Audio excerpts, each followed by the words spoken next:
विधानसभा में प्रदेश के मंत्री प्रेमचंद अग्रवाल जी के द्वारा जो ये गाली का प्रकरण है, एक वर्ग को गाली देने का प्रकरण है, इस प्रकरण पर माफी मांगने के बजाय भारतीय जनता पार्टी लोगों पर आक्रामक होने का रवैया अपना रही है।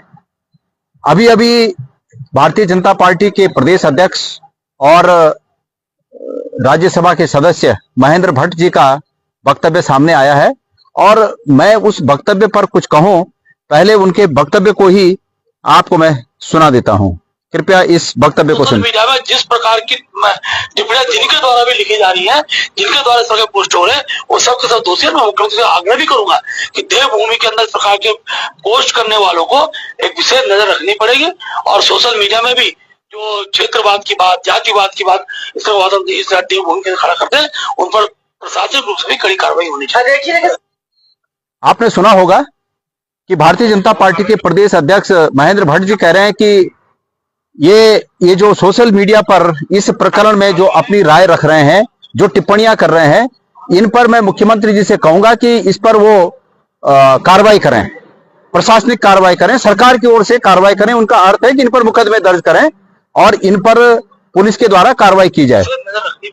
तो मैं महेंद्र भट्ट जी से एक बात कहना चाहता हूं कि महेंद्र भट्ट जी, आपने भी उत्तराखंड के पहाड़ों का पानी पिया होगा और हमने भी इस उत्तराखंड के पहाड़ों का पानी पिया है। मैं चुनौती देता हूं भट्ट जी आपको कि आप किसी एक व्यक्ति पर भी आप कार्रवाई करके बताइए। मैं सब लोगों से, अपने कार्यकर्ताओं से, अपने पार्टी के तमाम पदाधिकारियों से और इस प्रदेश के प्रत्येक नागरिक से वादा करता हूं कि इस प्रकरण में अगर सरकार ने किसी एक व्यक्ति पर भी अगर कानूनी कार्रवाई या कार्रवाई करने की बात कही तो उसके लिए गणेश गोदियाल जो पड़ेगा, मैं अपनी घर कुड़ी सब बेचनी पड़ेगी बेचूंगा, लेकिन मैं उनकी रक्षा के लिए आगे आऊंगा, उनकी पैरवी के लिए आगे आऊंगा। इनकी जिस कोर्ट में ये दावा करें, मुकदमा करें, जहां जिस पुलिस चौकी में करें, हम उस पुलिस चौकी में, उस पुलिस थाने में, उस कोर्ट में उस व्यक्ति के लिए, उनके हितों की रक्षा के लिए हम आगे आएंगे। मैं आपसे वादा करता हूं, इनसे डरने की जरूरत नहीं है। ये डराने की जो बात है, ये इनकी ये प्रैक्टिस बन गई है।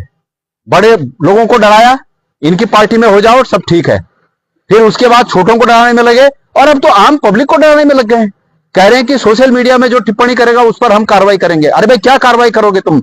मैं चुनौती देता हूं भट्ट जी आपको और आपकी सरकार को चुनौती देता हूं। मैं धामी जी को मैं चुनौती देता हूं, एक व्यक्ति पर भी ये कार्रवाई करके बताएं। हम खड़े हैं, हम जिंदे हैं और आपको बता दूं मैं, ये सरकार को बता दूं मैं, हम उस नस्ल के हैं जिन नस्ल के लोगों ने इस देश को अंग्रेजों से आजाद कराया। तो तुमसे कौन डरने वाला है? इसलिए इस प्रकार की हल्की बात न करें। यह प्रकरण जब उठा तो तत्काल हमने उस पर रिएक्शन दिया और रास्ता भी बताया इनको। मैंने कहा कि प्रेमचंद अग्रवाल, स्टार्ट की बात है ये, जिस दिन ये प्रकरण हुआ उसके ठीक आधे घंटे के अंदर, अभी भी मेरे सोशल मीडिया में आप लोग देख सकते हैं, हमने कहा कि प्रेमचंद अग्रवाल जी अगर ये कहें कि भाई मैंने रॉ में आकर मेरे मुंह से कुछ निकल गया, मैं उसके लिए माफी चाहता हूं, सीधी सीधी बात थी, इतनी सी बात थी। अगर इतनी बात कहती तो मैंने उसी दिन कहा कि ये पूरे प्रदेश में एक विकराल रूप धारण नहीं करेगा।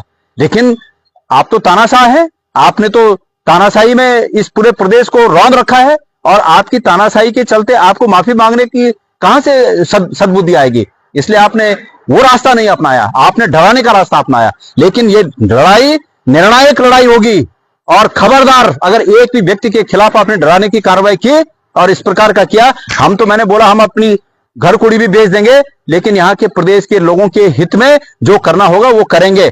आपको चुनौती देता हूं कि आप करके बताइए।